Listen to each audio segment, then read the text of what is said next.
Au commencement, seule était la félicité. Elle était à soi-même sa propre existence. Elle était à soi-même sa propre semence, et elle remplissait l'infini. Elle était à soi-même sa propre lumière, à soi-même sa propre pensée, et l'éclat de sa pureté. Il n'était pas un pli de l'étendue qui ne la connût point, car elle était elle-même l'étendue, sans direction, sans dimension, saturée de sa gloire. Elle était à soi-même l'amour, à soi-même la puissance, et de sa puissance le jour est né. Au commencement, seule était la félicité. La félicité est aussi dans le jour, et le commencement est dans mon cœur une flamme sur l'infini. Le commencement est dans mon âme, un feu qui se nourrit de l'éternité. Le commencement est dans mon âme, un feu qui se nourrit de l'éternité. Le monde aussi est parfait, ô Seigneur.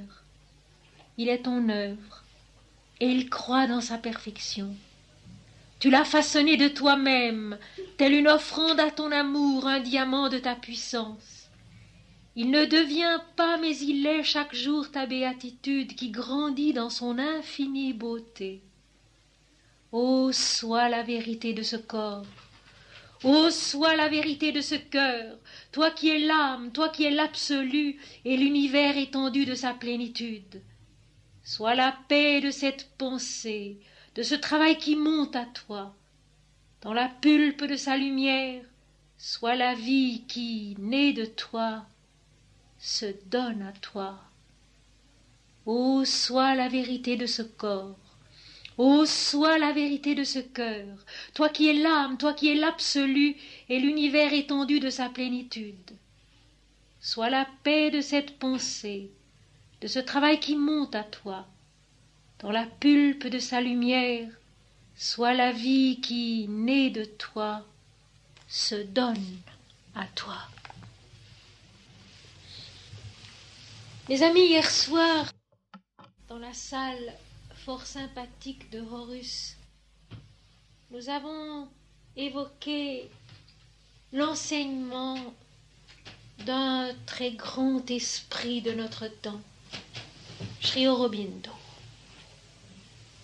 Et au lieu de nous perdre dans les dédales de techniques compliquées et de notions de surhomme dont on a un petit peu enrobé la personne de Sri Aurobindo depuis sa mort, nous sommes retournés à la source de son enseignement, au cœur de sa pensée, qui est son expérience propre de Dieu, dans la prison d'Alipur à Calcutta en 1908. Ne l'oublions pas, ne l'oublions jamais. Le cœur de la pensée du Maître, c'est Dieu et Dieu seul. Dieu que l'homme est appelé et promis à découvrir au fond de soi, au fond de lui-même, au terme de sa démarche totale sur la terre. Nous allons aujourd'hui retrouver la même chose avec un passage des évangiles. Et demain, nous retrouverons encore la même chose à propos du problème de la souffrance dans le livre de Job. Dieu est Dieu seul. Et je voudrais que vous sentiez bien que ces trois aspects d'une même foi, d'un même amour, d'une même vérité, ne viennent pas d'une interprétation personnelle que j'en ai faite. Elle est là dans les textes, elle est là dans la vie, elle est là dans l'enseignement aussi bien de Sri Aurobindo que des évangiles, que du livre de Job.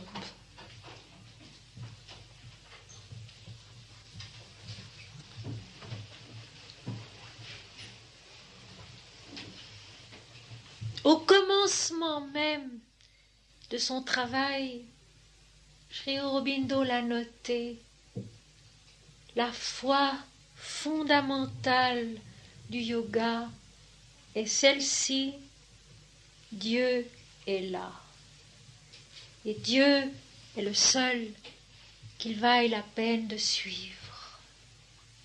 Et c'est la seule vérité, mes amis, celle avec laquelle nous devons tous marcher et essayer de progresser sur le chemin qui nous conduit intérieurement à cette rencontre ineffable de notre âme, de notre conscience, avec le Seigneur qui est notre Créateur, notre substance, notre devenir et notre plénitude, notre fin. Dieu est Dieu seul. Et voilà pourquoi ceux qui m'écoutent depuis maintenant bien des années savent qu'au lieu d'expliquer les textes bibliques ou hindous de l'extérieur, je m'efforce toujours de les expliquer de l'intérieur, de les intérioriser.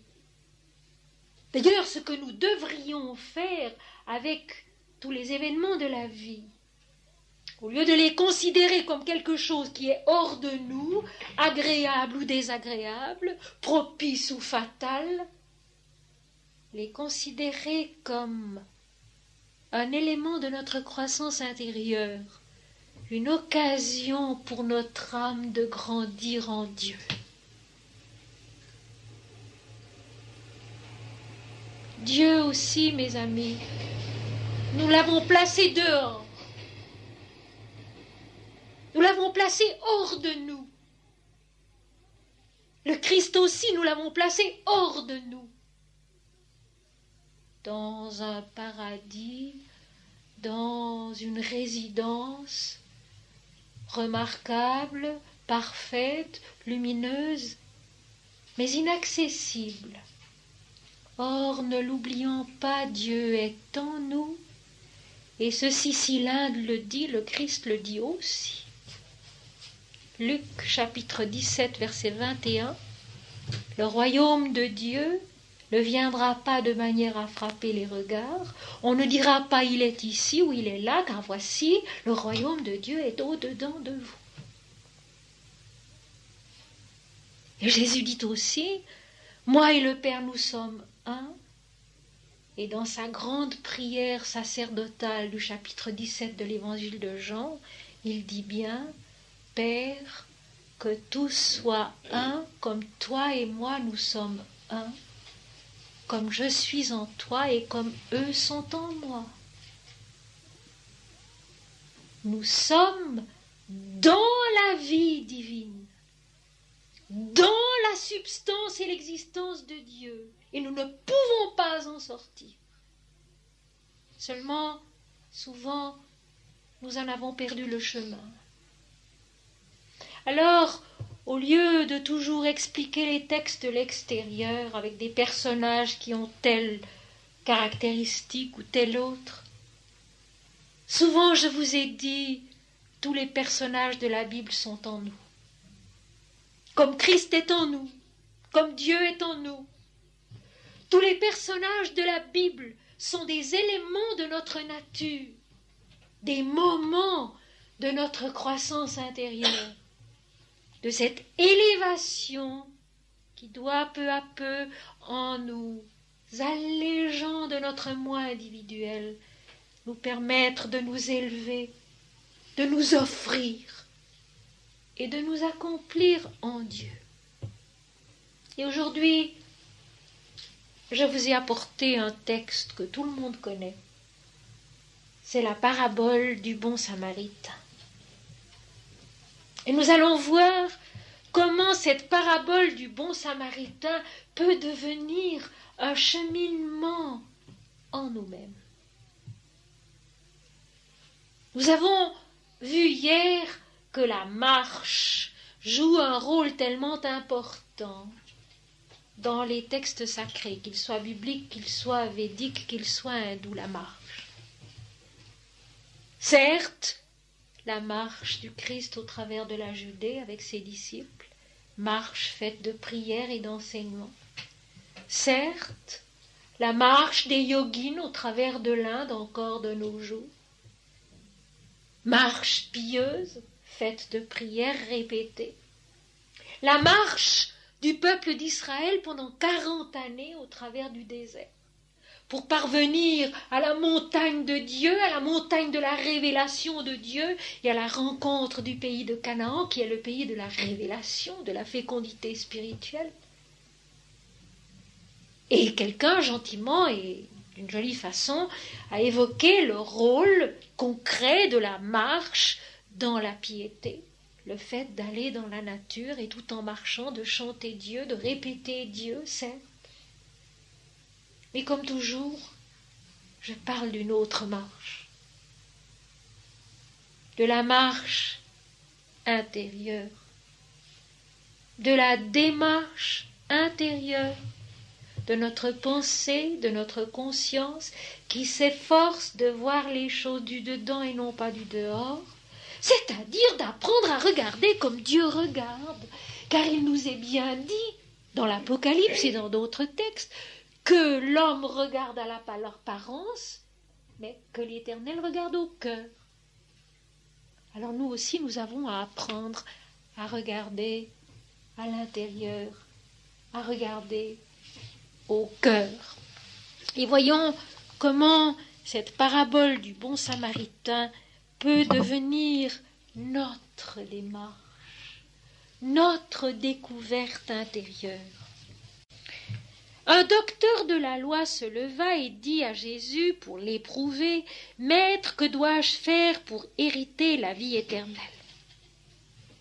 Et je voudrais tout de suite essayer de vous faire sentir le climat de ces explications de la Bible que j'essaye de faire et dont je dis tout de suite que je ne prétends pas du tout qu'elle soit la seule bonne, la meilleure ou la dernière. Mais j'essaye d'ouvrir une porte sur une compréhension qui ne divise plus le monde en bon et en méchant. Nous rappelons que Dieu est partout, que Dieu est en tous, que Dieu est en tout, et que c'est en nous-mêmes qu'il y a des éléments qui sont favorables à notre croissance spirituelle et des éléments qui ne sont pas favorables à cette croissance spirituelle. Et à ce moment-là, déjà, toute notre façon de considérer le monde et les hommes change. Au lieu d'accuser les uns et de récompenser les autres, nous essayons de voir en quoi et comment ils sont un miroir de nous-mêmes, qui nous révèle ce qui en nous est bon et ce qui en nous l'est moins. Et les docteurs de la loi et ces fameux pharisiens, dont on a fait des monstres, eh bien, ils sont d'abord de toutes les époques, ils sont surtout en nous. Quel est ce docteur de la loi qui se lève en nous pour éprouver le Maître, pour éprouver Jésus, le Fils de Dieu lui-même, celui qui vient nous révéler que Dieu est en nous, parce que c'est ça Noël. La révélation de Dieu en l'homme. C'est ça Noël. Profondément, essentiellement.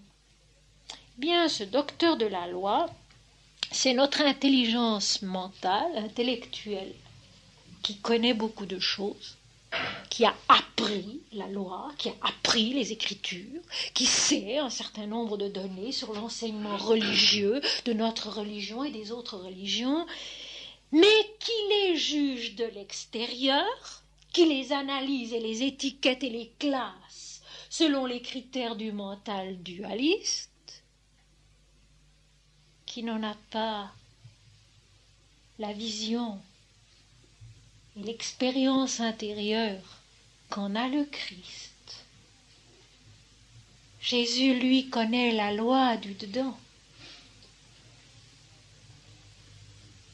Il la connaît comme Moïse l'a reçu au sommet du mont Sinaï, la montagne incandescente, c'est cela le sens du nom de Sinaï, c'est la montagne incandescente de l'illumination intérieure, de l'extase, dans laquelle Moïse est resté 40 jours et 40 nuits, enveloppé de la nuée de l'Éternel, recevant du fond de sa vie intérieure les tables de la loi vécues.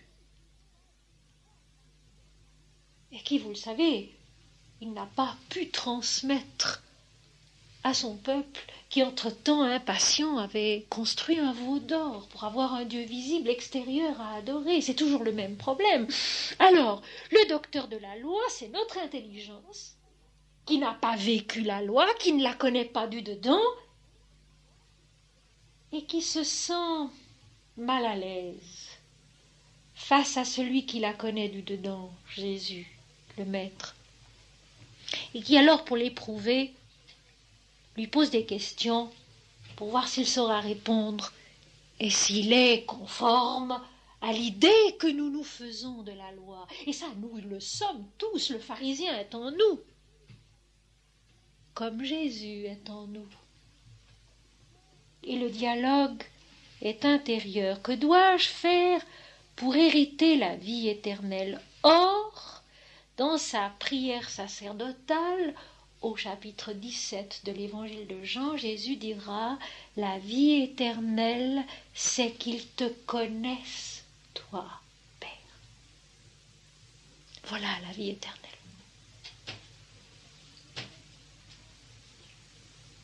La vie éternelle, ce n'est pas quelque part,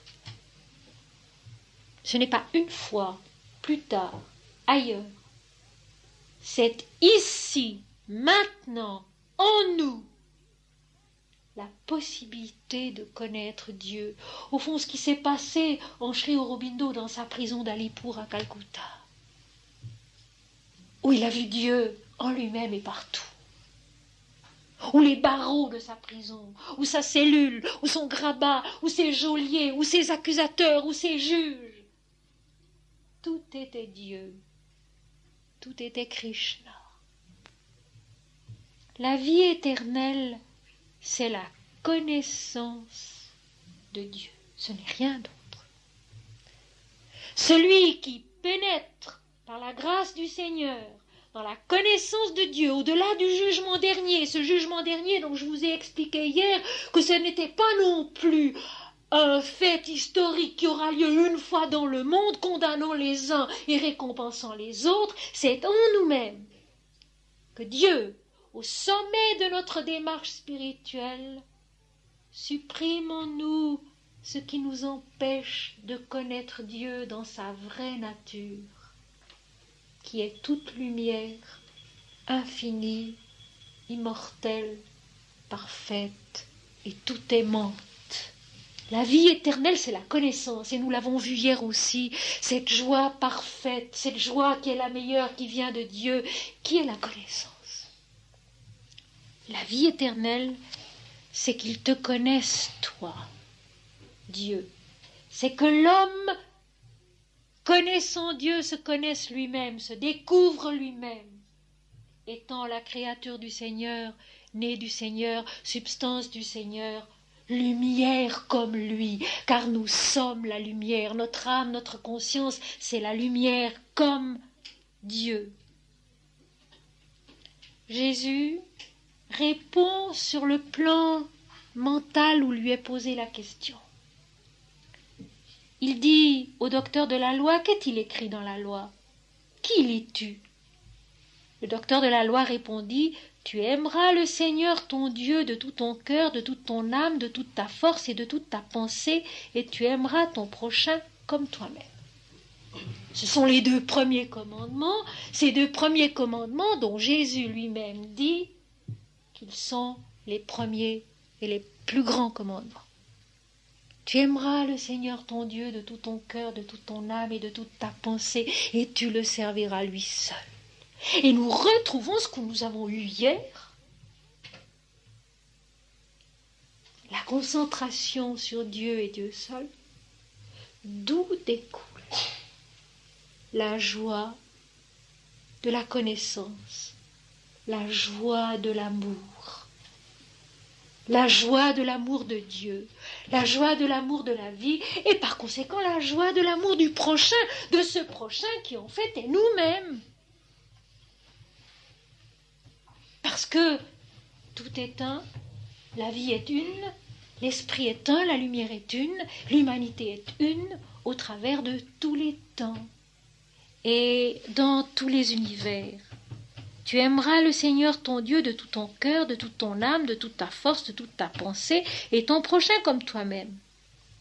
Et Jésus, très logiquement, répond, tu as bien répondu, fais cela et tu vivras. Voilà la loi. Elle est simple, elle est claire, mais nous savons tous qu'elle est difficile à mettre en pratique et que très vite nous nous heurtons non pas dans le monde mais en nous-mêmes à tout ce qui fait obstacle à cet amour de Dieu et cet amour du prochain que nous voudrions bien réaliser. Ce n'est pas dehors que sont les obstacles, c'est en nous. C'est nous qui sommes incapables, c'est nous qui avons des barrières et mettons des barrières et qui n'arrivons pas à aimer suffisamment. Fais cela et tu vivras. Et voilà pourquoi la suite du texte est si belle et si révélatrice. L'autre lui dit, voulant se justifier, qui est mon prochain? L'autre voulant se justifier, l'autre sait très bien, comme vous et moi, que la loi toute simple d'aimer Dieu et d'aimer son prochain comme soi-même, c'est la chose la plus difficile qui soit à réaliser. Alors voulant se justifier, le mental, qui discute, qui se dit, mais enfin, il me semble quand même que j'ai bien compris la loi, que je m'efforce de la mettre en pratique, mais qui sent bien que face à Jésus, ça n'est pas tout à fait ça. Parce que Jésus, c'est ce cristal, cette transparence en nous qui fait que nous sentons bien que notre attitude à nous n'a aucun rapport avec la sienne, avec sa vérité, avec sa perfection, avec sa pureté. Qui est mon prochain? Eh bien, pour répondre, Jésus raconte une parabole. Mais je voudrais d'abord préciser ceci parce que c'est ça la vraie réponse. Le prochain, tout d'abord, c'est nous-mêmes. Le prochain, tout d'abord, c'est nous-mêmes. Nous nous aimons très mal. Parce que nous avons de l'estime ou du souci pour monsieur ou madame une telle, qui a tel âge, telle profession, telle situation dans la vie, telle caractéristique. Oubliant que nous sommes nés à l'image de Dieu et faits pour renaître de cette image à la vérité de l'être qui est notre commencement, notre devenir et notre fin, celui qui dans l'Exode dit à Moïse « Je suis ». Et ce n'est qu'en Dieu que nous pouvons dire « Je suis ». Parce que rien ne nous appartient, rien n'est à nous hors de Dieu. La vie elle-même ne nous appartient pas. Nous pouvons mourir ce soir, demain. C'est en Dieu que l'homme peut dire « Je suis ». C'est en Dieu que l'homme se connaît, s'aime vraiment, et ce prochain dont il doit prendre soin. Voici la parabole que vous connaissez. Un homme descendait de Jérusalem à Jéricho. Il tomba au milieu des brigands, qui le dépouillèrent, le chargèrent de coups et s'en allèrent, le laissant pour mort. Un sacrificateur qui par hasard descendait par le même chemin, ayant vu cet homme, passa outre. Un lévite qui arriva aussi dans ce lieu, l'ayant vu, passa outre. Mais un Samaritain qui voyageait, étant venu là, fut ému de compassion lorsqu'il le vit. Il s'approcha et banda ses plaies en y versant de l'huile et du vin, puis il le mit sur sa propre monture, le conduisit à une hôtellerie et prit soin de lui. Le lendemain, il tira 2 deniers, les donna à l'hôte et dit: « Aie soin de lui, et ce que tu dépenseras de plus, je te le rendrai à mon retour. Lequel de ces 3 te semble avoir été le prochain de celui qui était tombé au milieu des brigands? » « C'est celui qui a exercé la miséricorde envers lui, répondit le docteur de la loi. Jésus lui dit: « Va, et toi, fais de même. » Encore une fois, j'intériorise. Surtout, je dédramatise les textes. Je leur enlève cette apparence inévitable de tout texte écrit dans notre langage mental, d'une histoire où il se passe ceci, cela, où les événements nous frappent et extérieurement ont une emprise sur nous. Cet homme qui descendait de Jérusalem à Jéricho, c'est l'homme en nous. C'est l'être total que nous sommes. Celui qui fait une démarche dans la vie et qui possède un certain nombre de facultés, de richesses, de possibilités, qui fait son travail. Il va de Jérusalem à Jéricho.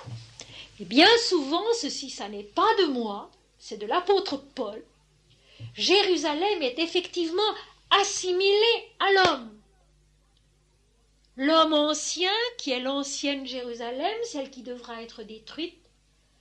L'homme nouveau, qui est la nouvelle Jérusalem, celle dont il est dit dans l'Apocalypse qu'elle descend du ciel d'auprès de Dieu, ayant la gloire de Dieu. L'homme transfiguré par l'Esprit, qui se connaît en Dieu et qui est toute lumière lui aussi.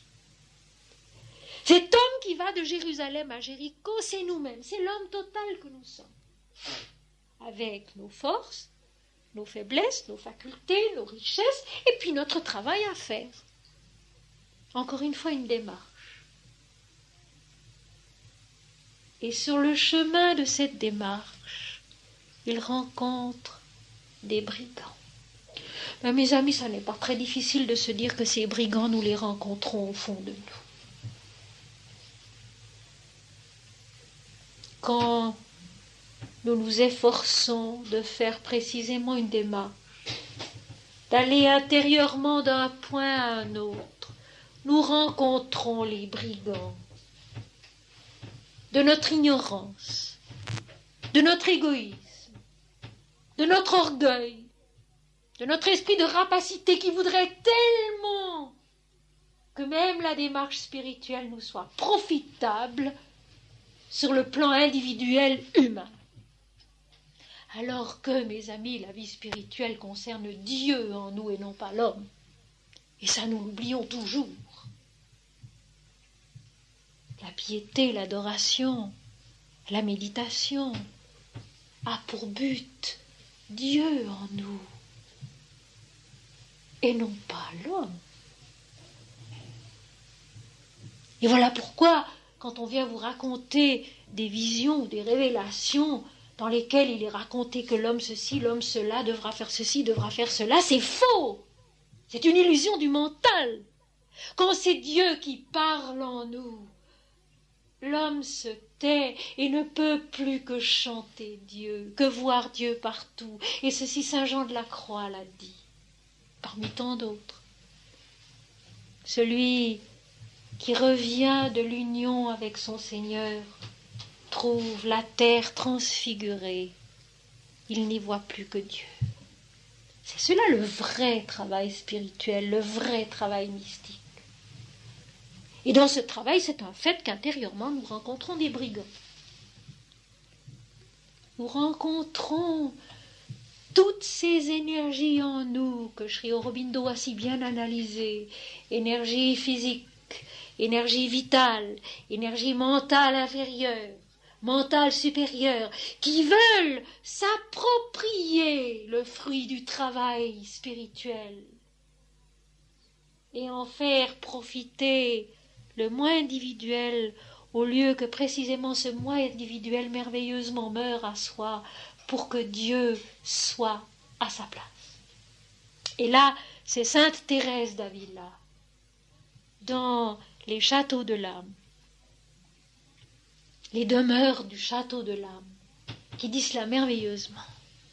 L'âme qui aime Dieu et qui s'élève à Dieu devient semblable au papillon qui se brûle à la flamme et à qui il est parfaitement indifférent de se brûler à la flamme et de mourir dans la flamme. Celui qui aime Dieu et qui grandit en Dieu devient indifférent à ce qui peut lui arriver. Eh bien, notre homme, nous-mêmes, s'en va faire son travail.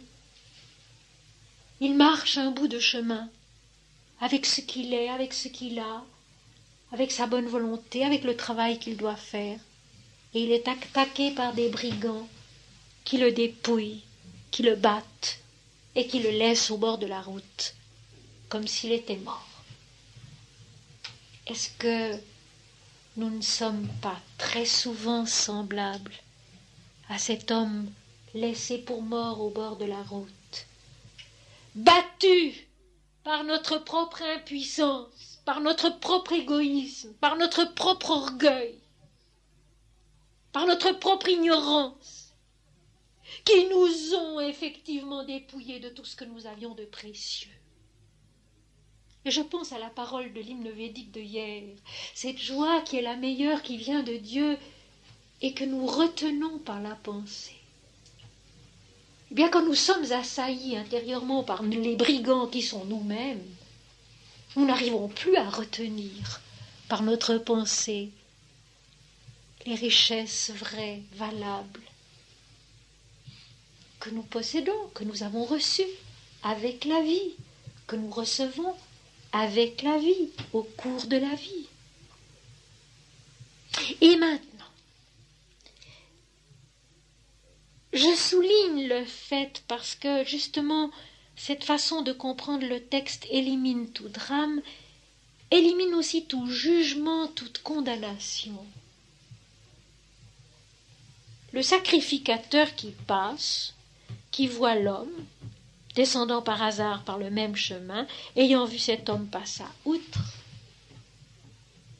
n'est pas quelqu'un d'orgueilleux, revêtu de la robe du sacrificateur, possédant les connaissances intellectuelles du sacrificateur, mais c'est notre mental, totalement impuissant à venir au secours de notre être, de l'homme que nous sommes, et qui a été dépouillé de sa valeur humaine qui est une valeur divine.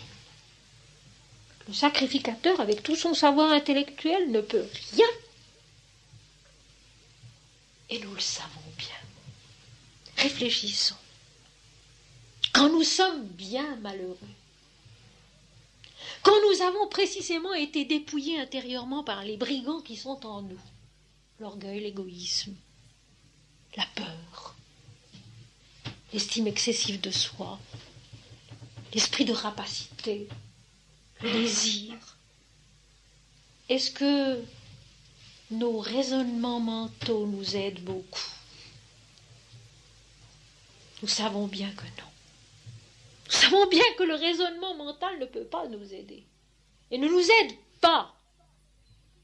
Il passe indifférent, ou bien il nous enfonce encore davantage dans notre dépouillement, dans notre misère, dans notre souffrance. Et si on veut un moment transposer ce qui se passe en nous dans la vie concrète, si nous nous trouvons devant quelqu'un qui souffre vraiment, ce ne sont pas avec des mots et des belles théories que nous allons l'aider. C'est par un geste qui traduit une attitude profonde. La façon qu'a l'infirmière de soutenir la tête du malade et de l'aimer en lui donnant un verre d'eau à boire. C'est de l'intérieur que vient l'aide et non pas de l'extérieur. C'est cette façon profonde que nous avons de nous pencher sur ceux qui souffrent, non pas pour leur faire une belle théorie, mais pour avoir ce geste qui naît du cœur, qui naît de l'amour, qui naît d'une science intérieure, inexprimée, informulée, qui est le mouvement de la vie de Dieu en nous. Et ça, nous le savons. Et le sacrificateur qui passe, qui voit l'homme et qui ne s'en inquiète pas, c'est tout à fait logique. C'est notre mental qui ne peut pas venir au secours de l'homme dépouillé de son bien, c'est-à-dire dépouillé de ce qu'il est, dépouillé de son destin, qui est de s'éveiller à la connaissance de Dieu, parce que c'est ça le destin de l'homme, il n'y en a pas d'autre. Passe ensuite un lévite, qui lui aussi, l'ayant vu, passa outre. Le mental a plusieurs compartiments. Le mental a une grande importance en nous. Sous une forme ou sous une autre, il est impuissant à venir au secours de l'homme que nous sommes et que les brigands intérieurs ont privé de sa vie, ont privé de sa démarche. La démarche qui consiste d'aller d'un point de connaissance inférieure à un point de connaissance divine supérieure. Et voilà que le malheur se transforme en une occasion de croissance. Un Samaritain qui voyageait, étant venu là, fut ému de compassion lorsqu'il le vit. Il s'approcha, banda ses plaies en y versant de l'huile et du vin. Vous savez sans doute que dans la loi juive, le juif n'avait pas le droit de s'adresser à un Samaritain, de loger chez lui. Le Samaritain, c'était le banni, le défendu. Pourquoi est-ce que Jésus précisément choisit un Samaritain dans sa parabole? Pour être celui qui vient au secours de l'homme. Eh bien, parce que il y a souvent au fond de nous quelque chose que nous méprisons, que nous bannissons, que nous estimons n'être pas juste, n'être pas dans la règle, et qui précisément est le petit levier qui nous permet de grandir selon l'esprit. C'est très souvent le cas. Nous sommes murés dans des idées, dans les lois, dans des dogmes, et il faut effectivement un drame comme celui-ci, un drame intérieur, pour que la digue saute et que ce petit élément que nous estimions dangereux, peut-être trop modeste, peut-être pas assez reluisant, pas assez nous mettant trop peu en valeur, prenne tout d'un coup sa signification, joue son rôle et nous aide à grandir. Le Samaritain va soigner le blessé, il va lui sauver la vie, il va lui permettre de reprendre sa route. Et, sachant qu'il a été soigné par un Samaritain, de laisser tomber quelque chose de ces barrières que nous mettons entre les hommes, entre les éléments de la vie. Comprendre que tout est Dieu, aussi le Samaritain. Et vous savez, c'est une expérience qui va se reproduire dans la Bible.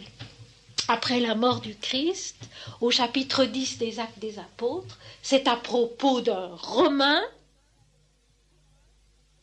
que l'apôtre Pierre d'abord comprendra que Dieu est un Dieu bon qui ne fait exception de personne, c'est-à-dire qui n'a de préférence pour personne.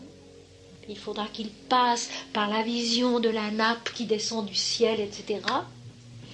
Et quand lui l'aura compris, les autres disciples ne l'auront pas encore compris, et Pierre devra leur expliquer jusqu'à ce que les autres disciples acceptent aussi que Dieu n'est pas du tout seulement venu sur la terre pour le peuple juif, mais pour le monde entier.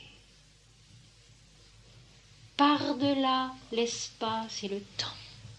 Et ce sera dans la révélation de l'Apocalypse, révélation de Jésus-Christ que Dieu lui a donnée, qu'il y aura ce passage merveilleux d'un ange qui traverse le ciel qui est toujours le lieu de la révélation dans notre conscience, un ange qui traverse le ciel, tenant un évangile universel pour tout peuple, toute tribu, toute langue, toute nation, sans exception de personne, sans préférence de personne. Cela, nous avons tellement de peine à l'apprendre. Cela, nous avons tellement de peine à le comprendre et nous avons plus de peine encore à le vivre. Et Jésus le sait. Et c'est pourquoi il choisit le Samaritain, dont tous les actes sont empreints ici de noblesse et de piété. Il est ému de compassion en voyant cet homme qui est nous-mêmes, ce prochain qui est nous-mêmes, qui sur le chemin de son accomplissement dans la vie qui est divine, a été battu, laissé pour mort, empêché donc de continuer sa route vers la connaissance de la vérité, vers la découverte de Dieu en l'homme. Il se penche sur lui, bande ses plaies, et il y verse de l'huile et du vin. Et l'huile et le vin, dans la Bible, sont deux éléments mystiques, sont deux éléments qui font partie du culte d'adoration. L'huile de l'onction, le vin du respect, le vin de l'extase, le vin de la compréhension. Déjà, dans le livre de la Genèse, au moment de Noé, après le déluge, cette ivresse de Noé est une ivresse d'extase, une découverte intérieure de Dieu. Donc, les éléments employés par le Samaritain sont des éléments de piété, l'huile et le vin. Puis il le met sur sa propre monture, le conduit à l'hôtellerie et prit soin de lui. Le lendemain, il tira 2 deniers, les donna à l'hôte et dit « Aie soin de lui, et ce que tu dépenseras de plus, je te le rendrai à mon retour. » Et il y a là aussi une leçon importante. C'est le détachement du Samaritain. Il soigne le blessé, il le conduit à l'hôtellerie, il donne l'argent nécessaire pour que l'homme soit soigné, et puis il s'en va, il continue sa route. Vous savez bien combien nous avons de peine à nous détacher de ce que nous sommes et de ce que nous faisons. Nous restons accrochés là où nous croyons devoir rester accrochés, non. Le Samaritain s'en va. Il donne le nécessaire, il confie à un autre la suite du travail. Et là, nous touchons un élément qui n'est pas tellement facile à comprendre en Occident, mais dont l'Inde nous donne très précisément l'enseignement, c'est le détachement. Faire, se donner tout entier dans ce qu'on fait, et puis s'en aller et oublier. Ne pas rester accroché à ce qu'on fait, à ce qu'on pense, à ce qu'on est. Parce qu'il faut grandir, il faut continuer la marche, il faut continuer la démarche de la recherche. Et à rester accroché à un moment, si beau soit-il, si vrai soit-il, si noble soit-il, est encore une erreur. Parce que Dieu est au-delà, au-delà, au-delà de tout ce que nous pouvons vivre et comprendre ici-bas. Dieu est cela qu'on trouve au fond de soi quand tout le reste a été dépassé. Et notre façon de commémorer nos bonnes actions, comme de commémorer nos mauvaises actions, soit pour en s'en réjouir, soit pour s'en lamenter, est une erreur spirituelle fondamentale. Il faut faire de tout son cœur, de toute son intelligence, de toute son âme, de toute sa pensée, et puis suivre le chemin de la route de la vie, aller plus loin et oublier ce qui est derrière nous. Et ça, c'est Saint Paul qui l'a dit. Oublions ce qui est derrière moi, je cours en avant vers le but. Savoir faire, savoir aimer, savoir donner, savoir protéger, savoir soigner, savoir guérir, savoir redonner l'espoir, la possibilité d'avancer sur le chemin qui conduit à Dieu, et puis aller plus loin et n'y plus penser. Leçon importante sur laquelle en général on n'insiste pas et qu'il ne faut pas oublier. Parce que tout ce à quoi nous nous attachons, tout ce à quoi nous restons liés, devient une entrave pour grandir et aller plus loin. Et la vie très souvent se charge de nous débarrasser. C'est cela le pardon, l'allègement intérieur, l'allègement de la conscience, l'allègement de la pensée, l'allègement du cœur. Allègement que Dieu accomplit en nous, parce que lui seul peut l'accomplir. Nous permettre d'aller plus loin en oubliant le passé, bon ou mauvais. Et il est souvent plus difficile d'oublier le passé bon que le passé mauvais. Le Samaritain soigne, le Samaritain assure la suite des soins pour son blessé, et puis il s'en va. Et il promet, s'il y a eu des difficultés, de donner ce qu'il faudra à son prochain retour. Lequel des trois te semble avoir été le prochain de celui qui était tombé au milieu des brigands? C'est celui qui a exercé la miséricorde envers lui, dit le docteur de la loi. Jésus lui dit, va, et toi, fais de même. Eh bien, c'est en nous que Jésus dit, fais de même. Il nous le dit à chacun et à tous. Il nous dit de prendre soin de cet homme que nous sommes, de ce prochain que nous sommes, parce que c'est dans la mesure où nous prenons bien soin du prochain que nous sommes à nous-mêmes que nous sommes aussi capables de prendre soin du prochain qui est devant nous. Il y a un vieux dicton français qui dit « Charité bien ordonnée commence par soi-même ». Eh bien, c'est vrai terriblement dans le domaine de la vie spirituelle. Que pouvons-nous donner si nous n'avons pas d'abord nous-mêmes reçu, accompli? Et c'est le grand théologien vaudois Alexandre Vinet qui disait cette parole admirable, se posséder pour se donner.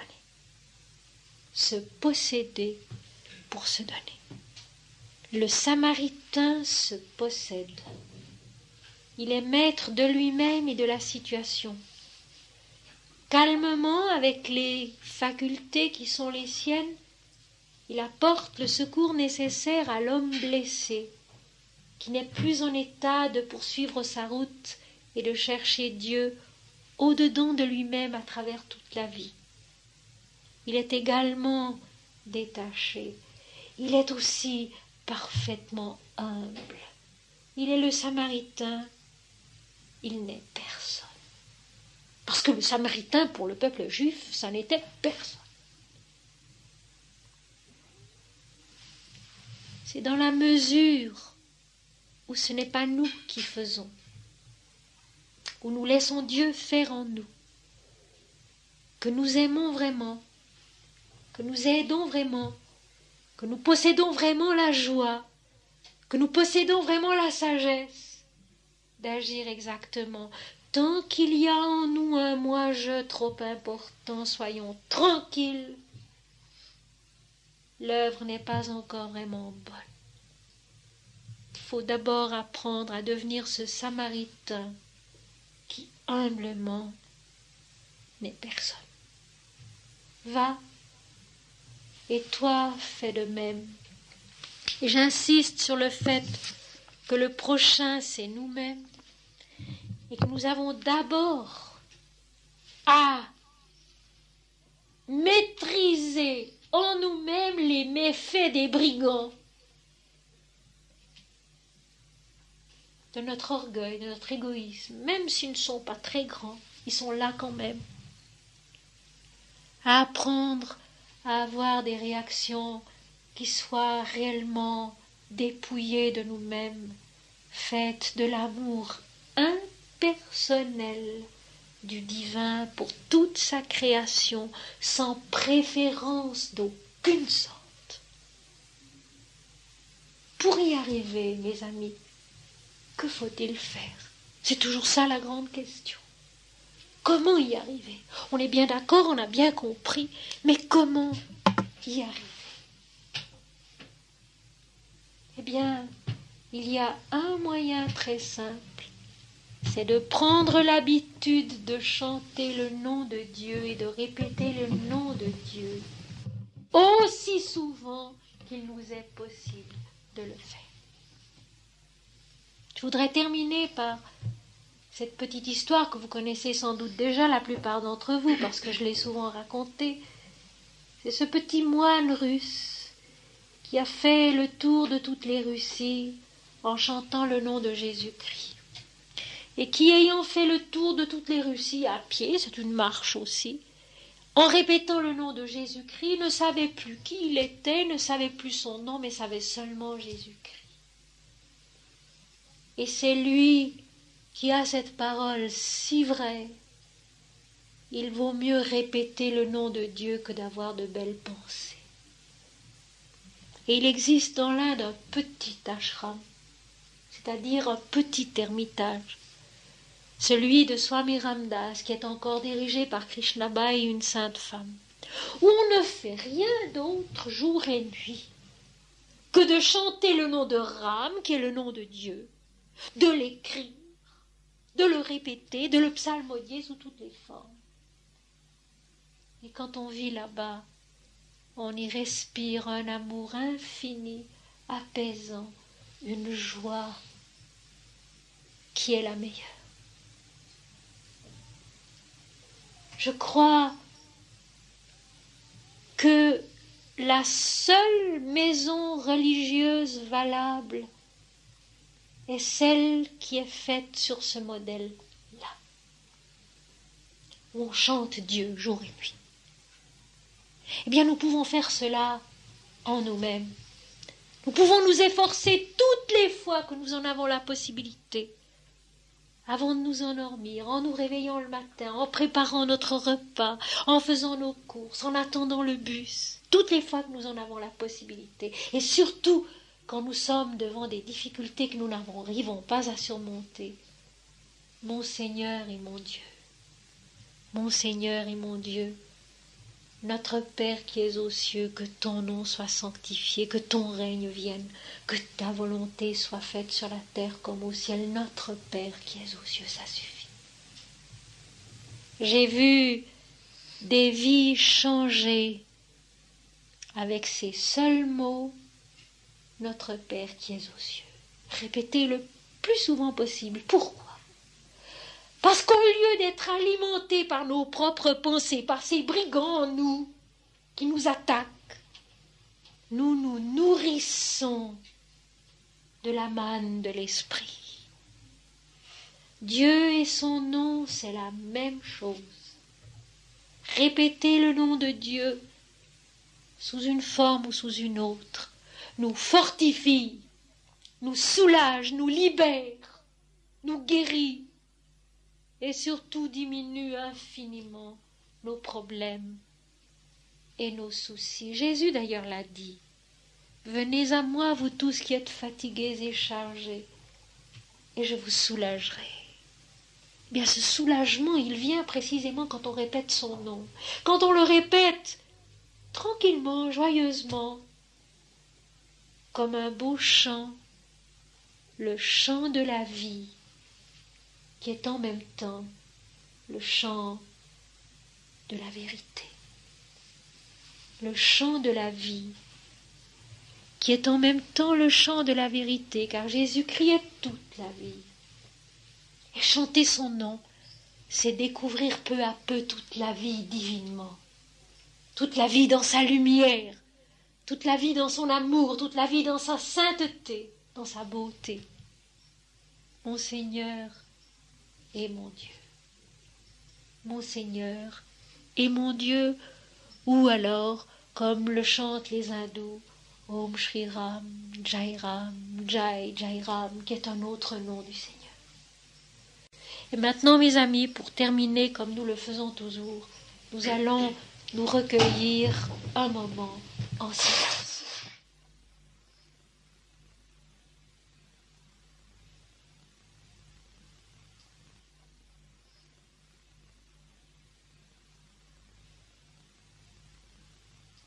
Notre Père qui es aux cieux, que ton nom soit sanctifié, que ton règne vienne, que ta volonté soit faite sur la terre comme au ciel.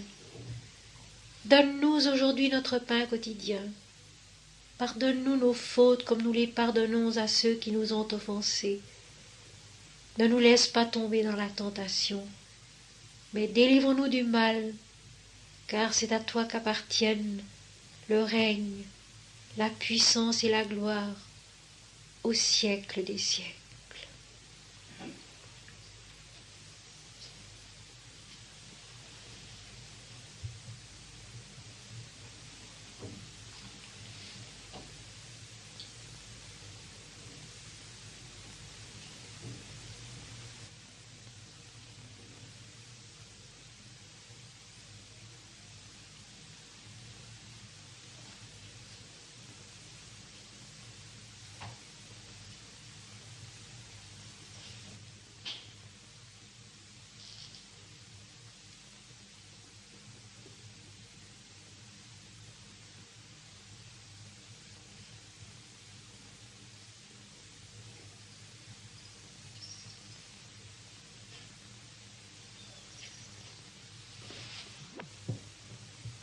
Heureux les affligés, car ils seront consolés.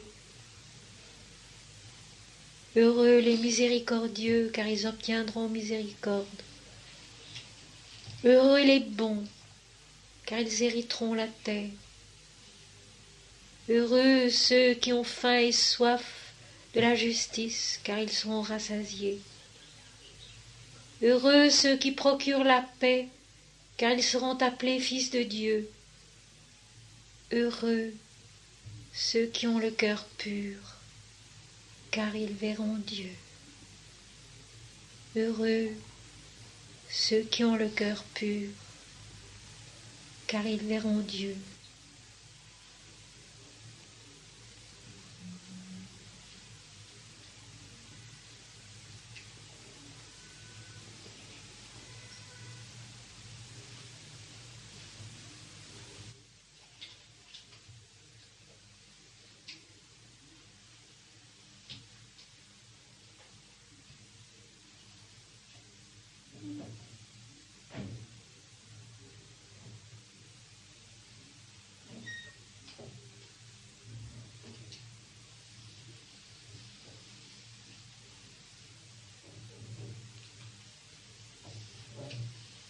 Mon Seigneur est mon Dieu,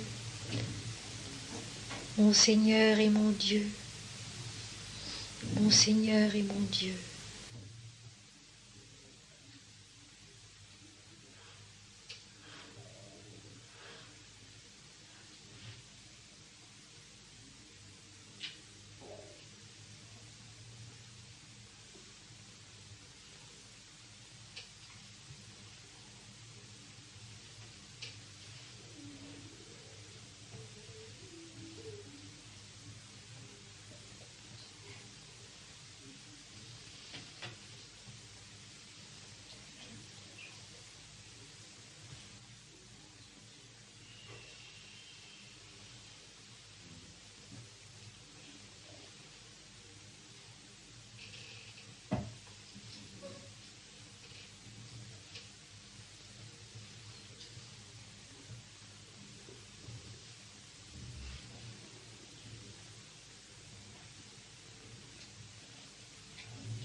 Je vous donne ma paix.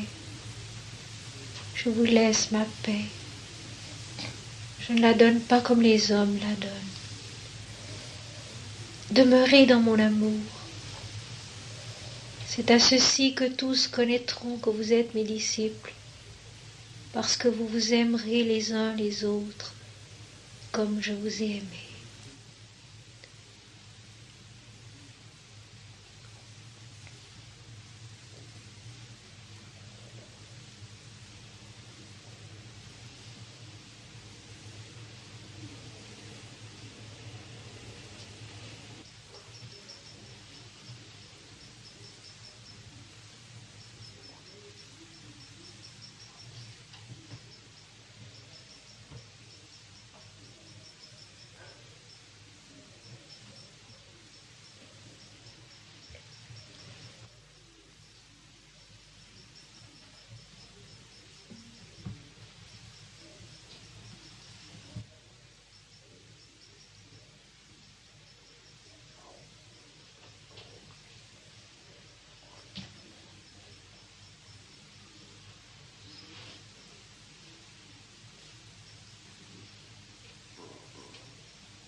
Voici mes mains, Seigneur, elles sont ton ouvrage.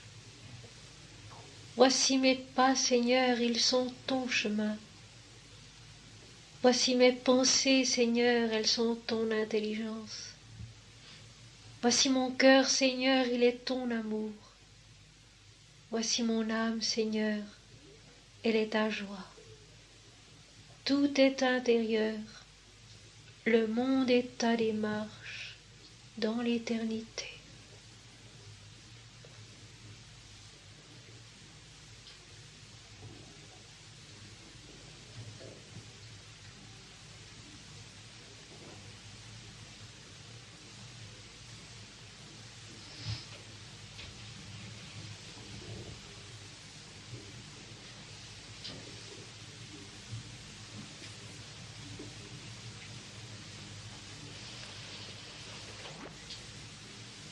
Dieu est là, en nous. Et Dieu est le seul qu'il vaille la peine de suivre.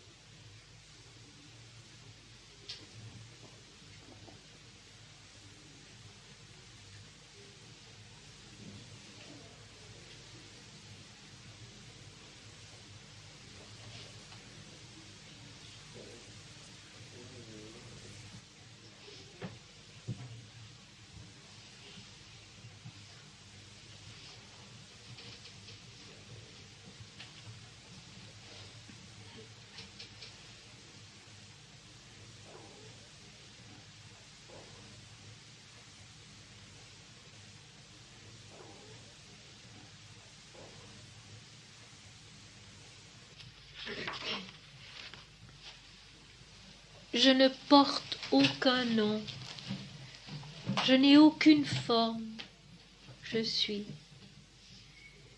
Je ne vais nulle part, je n'attends rien, je suis. Je ne prononce pas de paroles, je ne pense pas, je suis. Je ne regarde pas, je vois encore moins, je suis. Lumière, ma lumière, Seigneur, ô Seigneur, merveilleuse est ta bénédiction.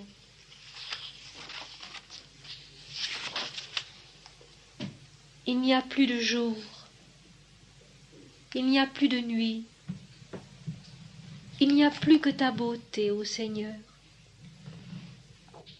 Il n'y a plus de forme, il n'y a plus de nom, il n'y a plus que ta présence, ô Seigneur. Il n'y a plus de voix, il n'y a plus de chant, il n'y a plus que ta parole, ô Seigneur. Il n'y a plus d'extase, il n'y a plus de peine, il n'y a plus que ton amour, ô Seigneur. La douleur et la mort sont un aspect de ta joie, ô Seigneur. Et je suis le roseau dans lequel tu souffles, Seigneur. L'univers est le vase et tu es l'infini, ô Seigneur, qui s'écoule en lui. Tout est vie, tout est connaissance, tout est béatitude. Et tu es l'Éternel, Seigneur, cela qui est. Tout au fond du regard qui est la vie, je suis. Contemple la lumière, ô lumière. Mon visage est l'amour et non pas son reflet. J'aime, dit le Seigneur. De quel cristal est faite la nuée? D'une ivresse de ton amour. De quelle splendeur est faite la pensée? D'une étreinte de ton amour. Le mouvement court vers son but, et je suis le but émerveillé de l'amour. J'aime, je suis. Qui me cherche? Moi-même. Qui m'adore? Moi-même. Deviens, car je suis toi, ne dis rien. L'eau qui s'épanche ne dit pas où elle s'en va. Sa joie est d'être limpide et de s'écouler. Qui la souille? Le vent qui fait d'elle la terre et le froment, le soleil qui l'enfante au devenir. Ils sont l'image enlacée dans les plis de sa pureté. Pénètre la distance et tu verras mon éternité. Pénètre la vie et tu connaîtras ma présence. Soleil de mon soleil qui me voit sans face et sans avenir. Seigneur, un vent calme a soufflé dans les ailes de mon navire. Il était toi. Il était toi ce chant si beau qui de l'eau bleue faisait un tintement de cristal infini. Il était toi ce sourire des fleurs d'azur épanouies comme des ailes parmi les vagues de leur vol. Seigneur, mes yeux ont percé l'horizon plus loin que l'aube et plus loin que la vie. Mon navire, en courant sur l'eau de ta lumière, a conquis un levant d'où l'on ne revient plus. Le vent qui s'est levé n'est pas une tempête, il est un aviron qui me conduit à toi. Seigneur, dans ce pays d'or et de pourpre, où la verdure est saine et le climat léger, il n'est qu'un seul visage et c'est le tien. Ta voix est là, qui ne parle pas mais qui est cette résonance en laquelle tout être respire. Ta vie est là, vraie comme l'oiseau qui de l'air tire son élan, aspire son vol et demeure en toi. Mon âme est là, et elle est toi, dans le baiser triomphal de la confiance parfaite. Lumière qui est toi, ô Seigneur, vie qui est la lumière, amour où tout s'est retrouvé en toi, qui seul est. Je tiens ta tête dans mes mains, ô toi que je ne connais pas. Je tiens ton âme dans mon cœur, ô toi que je ne connais pas. Le ciel est sans visage et la terre est sans voix. Mon âme qui te voit, ô Seigneur, en silence, devient le long regard où tout est réuni. Retiens ton souffle, enfant que la vie indispose, repose-toi. Mes bras sont ouverts dans le jour, écoute. Dans la voix qui chante avec les âges, il est un tintement émerveillé, si doux. Seigneur, entre mes mains tu as déposé un trésor. Je le serre et j'éprouve en pleurant ce qu'il est. Mes yeux dans ta lumière voient la vie. Elle s'écoule à l'intérieur de mon regard, dans le fond de mon cœur qui l'aime. Tu es l'amour et tu es la demeure. En toi l'amour est démesuré. Celui qui regarde est celui qui aime et celui qui connaît. À l'intérieur de la vie est le silence. À l'intérieur du silence est la vérité. Et le trésor entre mes mains est l'adoration qui permet la lumière et qui permet le regard. Je vois. Le Seigneur a disparu. La lumière brûle mes yeux. Elle brûle aussi ma poitrine, mon âme. Elle n'est plus qu'un écoulement de la joie dans la paix. Je suis unie au Seigneur et ensemble nous marchons dans l'allégresse. Il est debout derrière moi. Il me soutient. Et j'accomplis le geste de sa béatitude dans l'immensité. Je suis son regard, il est ma vision. Ensemble nous décrivons le mouvement de l'éternité. Tel est le seuil où vibre ce qui est, le seuil où l'aurore contient Dieu.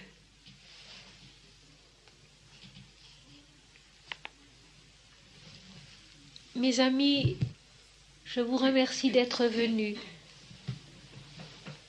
Ces instants que nous vivons ensemble sont des instants bénis, où il passe quelque chose du souffle divin dans nos pensées, dans nos cœurs et dans nos âmes. Essayons, chacun selon ses moyens, de retenir dans notre pensée la joie ou la paix ou la lumière que nous avons reçue.